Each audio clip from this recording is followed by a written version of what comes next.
சிறகடிக்க ஆசை சீரியல்ல சிந்தாமணி வேலையை போட்டு காமிக்க ஆரம்பிச்சுட்டாங்க. அதாவது சிந்தாமணியும் அந்த ஃபைனான்சியரும் இப்ப நேரா வீட்டுக்கே வராங்க. அண்ணாமலை வீட்டுக்கே வராங்க.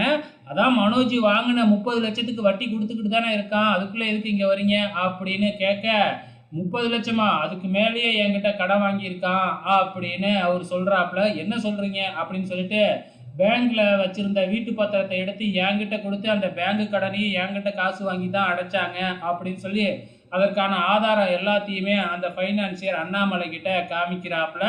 ஸோ இதுக்கப்புறம் என்ன நடக்கும் அப்படிங்கிறது நமக்கு நல்லாவே தெரியும். நான் தான் கையெழுத்து போடவே இல்லையே, எப்படி வந்து வீட்டு பத்திரம் உங்ககிட்ட வந்துச்சு அப்படின்னு சொல்லி கேட்க, அதெல்லாம் எனக்கு தெரியாது, மனோஜ் தான் நீங்கள் கையெழுத்து போட்டுட்டேன்னு கொண்டு வந்து கொடுத்தான் அப்படின்னு அவர் சொல்கிறாப்புல. ஸோ அவங்க 2 பேரும் போனதுக்கு அப்புறம் வந்து பார்த்திங்கன்னா நம்ம அண்ணாமலை பயங்கரமாக மனோஜ் மேலே கோவப்பட்டு கன்னத்தில் பலார் பலார்னு அரைகிறாப்புல.